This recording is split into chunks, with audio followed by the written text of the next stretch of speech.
वैसे तो हम सभी जानते हैं कि जो बर्फ़ होता है उसकी डेंसिटी काफ़ी लो होती है, पानी से लो होती है उसकी डेंसिटी, इसी वजह से वो बर्फ़ के ऊपर तैर पाता है। लेकिन क्या आपको पता है कि ऐसा कैसे हो पाता है कि किसी भी सॉलिड का डेंसिटी लिक्विड फेज से ज़्यादा हो सकता है? क्योंकि नॉर्मली देखा जाए तो जितने भी सॉलिड होते हैं उन सभी के जो डेंसिटी होती है वो हाई होती है। अगर आप कोई लिक्विड लेंगे, अगर आप उसका सॉलिड स्टेट देखेंगे तो दोनों की डेंसिटी में काफ़ी डिफरेंस होता है, लेकिन पानी के साथ ऐसा नहीं हो पाता, क्योंकि पानी को जब हम जमा कर बर्फ बनाते हैं तो बर्फ बनने के बाद बर्फ की डेंसिटी ही लो हो जाती है, पानी से भी लो हो जाती है। आखिर ऐसा कैसे हो सकता है? और कभी कभी जब हम उसको गर्म करते हैं 0 डिग्री सेल्सियस से, उसे जब हम गर्म करेंगे तब उसकी डेंसिटी 4 डिग्री सेल्सियस के आसपास जाके बहुत ज़्यादा हो जाती है। यानी कि बर्फ पानी के ऊपर तैर रहा है और जब उसको हम ठंडा करके जब उसको और हम गर्म कर रहे हैं तो गर्म करने के दौरान उसकी डेंसिटी और ज़्यादा हाई हो जा रही है। ऐसा कैसे हो सकता है? क्योंकि हमको तो पता है कि नॉर्मली अगर किसी भी चीज़ को अगर हम गर्म करते हैं उसकी डेंसिटी लो होती है, वो फैलना चालू कर देता है, लेकिन पानी के साथ ऐसा नहीं हो पाता है। इसी के रीजन को हम समझेंगे। सबसे पहले आप जान लीजिए कि density is the solid ice is less than that in the liquid state और water contact when heated between 0 degree Celsius and 4 degree Celsius. ये तो हम सभी को पता है, लेकिन अब हमें जानना ये है कि मान लीजिए हमारे पास H2O है, हम ले रहे हैं वाटर। अब इस वाटर के अंदर जो ऑक्सीजन होता है इसके साथ दो हाइड्रोजन ऐसे ही जुड़े होते हैं और इनके बीच का जो बॉन्ड एंगल होता है 104.5 डिग्री के आसपास होता है। ठीक है, अब ये तो इसके बीच का बॉन्ड एंगल हो गया और इसका मॉलिक्यूलर स्ट्रक्चर हो गया, लेकिन यहाँ पर जो हाइड्रोजन है, यहाँ पर जो हाइड्रोजन है, इन दोनों की ऑक्सीजन और हाइड्रोजन के इलेक्ट्रोनेगेटिविटी के बीच में डिफरेंस होता है, जिसकी वजह से ये थोड़ा सा पोलराइज हो जाता है। यानी कि हाइड्रोजन जो होता है इसके ऊपर near about partially plus charge आ जाता है और जो ऑक्सीजन होता है इसके ऊपर पार्शियली नेगेटिव चार्ज आ जाता है, और इसके आसपास वाले जो हाइड्रोजन एटम होते हैं उसके साथ भी बॉन्ड एक हल्का सा बॉन्ड बनाने लगता है, जैसे आप कहते हैं हाइड्रोजन बॉन्ड। पानी हाइड्रोजन बॉन्ड ही बनाता है क्योंकि पानी के अंदर हाइड्रोजन मौजूद है और हाइड्रोजन जिस टाइप का बॉन्ड बनाता है उसे ही हम हाइड्रोजन बॉन्ड कहते हैं। तो ये तो हो गया पानी के अंदर हाइड्रोजन बॉन्ड। और जब आप इसको आप और ठंडा करते जाते हैं, इसको आप 0 डिग्री सेल्सियस के करीब लेके जाते हैं उस पानी के उस पानी को, तो जब वो पानी 0 डिग्री सेल्सियस के करीब जाता है तो उसके अंदर के जो मॉलिक्यूल्स होते हैं, जो वाटर के मॉलिक्यूल्स होते हैं, वो टेट्राहेड्रली ओरिएंटेड हो जाते हैं। यानी कि देखा जाए तो एक पानी के मॉलिक्यूल के चारों तरफ 4 पानी के मॉलिक्यूल बहुत ही आसानी से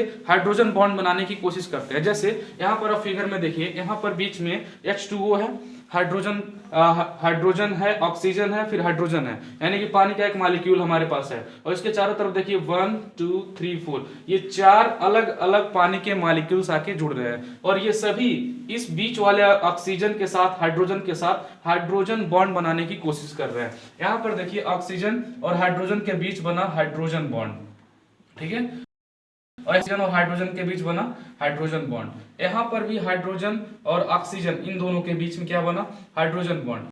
ऑक्सीजन और हाइड्रोजन के बीच क्या बना? Hydrogen bond. क्या देख पा रहे हैं कि जब पानी बर्फ बन रहा है तो उसके अंदर हाइड्रोजन बॉन्ड और ज्यादा संख्या में बनने लग रहा है, और जब हाइड्रोजन बॉन्ड और ज्यादा संख्या में बनने लगता है तो पानी की डेंसिटी और लो होती चली जाती है, क्योंकि हमको ये साधारण पता है कि हाइड्रोजन बॉन्ड का जो डिस्टेंस होता है कोवेलेंट बॉन्ड से ज्यादा होता है। हाइड्रोजन बॉन्ड का लेंथ कोवेलेंट बॉन्ड से ज्यादा होता है, और जब हाइड्रोजन बॉन्ड का जब लेंथ ज्यादा है तो उसके बीच जो मॉलिक्यूल्स उनके बीच की दूरी भी बढ़ना चालू हो जाएगी, और जब मॉलिक्यूल्स के बीच की दूरी बढ़ना चालू हो जाती है तो उनकी डेंसिटी लो होना चालू हो जाती है। यही रीजन है कि ये जो पानी होता है इसको हम ज्यादा अगर 0 डिग्री सेल्सियस पर बर्फ जमाते हैं तो इसकी डेंसिटी हाई होने की वजह से लो होने लगती है।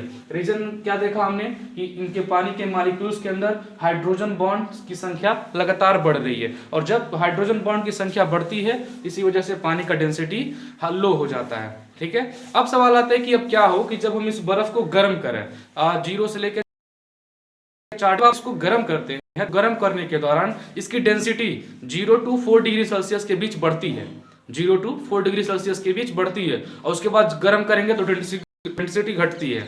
रीजन क्या है 0 से 4 डिग्री सेल्सियस में ये बढ़ती क्यों है? क्योंकि आपको पता भी होगा कि पानी की डेंसिटी 4 डिग्री सेल्सियस पर सबसे ज्यादा हाई मानी जाती है। ठीक है, लेकिन अभी देखिए मान लीजिए बॉन्ड बन गया है, ये बर्फ का बर्फ के अंदर हाइड्रोजन मॉलिक्यूल्स, पानी के मॉलिक्यूल्स, यहाँ पर ऑक्सीजन के मॉलिक्यूल्स आपस में से जुड़े हुए हैं। ठीक है, ये 0 डिग्री सेल्सियस पे है। जब जैसे आप गर्म करते हैं तो इनके पीछे जो हाइड्रोजन बॉन्ड बने हुए हैं ये बॉन्ड ब्रेक करने लगते हैं, और जब हाइड्रोजन बॉन्ड ब्रेक करेगा तो मॉलिक्यूल्स के बीच की दूरी घटेगी, और इसी वजह से क्या होता है कि वो आपस में बहुत पास पास आने लगते हैं और उसकी डेंसिटी हाई होने लगती है 0 to 4 डिग्री सेल्सियस जाने के दौरान। तो हमने ये देखा कि बर्फ के अंदर हाइड्रोजन बॉन्ड की संख्या ज्यादा होती है, इसीलिए उसकी डेंसिटी कम होती है और पानी के ऊपर तैरता है। और जब हम उसको 0 से 4 डिग्री सेल्सियस गर्म करते हैं तो गर्म करने के दौरान हाइड्रोजन बॉन्ड टूटते हैं और उस पानी का डेंसिटी 0 to 4 डिग्री सेल्सियस बढ़ता है। ठीक है, हाँ, लेकिन अगर 4 डिग्री सेल्सियस से ऊपर अगर आप गर्म करने लगेंगे तो डेंसिटी घटने लगती है, जैसा कि सभी अलग कंपाउंड्स के साथ होता है। ठीक है, उम्मीद है आपको ये पानी के बारे में ये यूनिक प्रॉपर्टी ऑफ वाटर आपको अच्छा लगा होगा और आप इससे कुछ नया सीखेंगे। मिलते हैं नेक्स्ट वीडियो में, तब तक के लिए जय हिंद।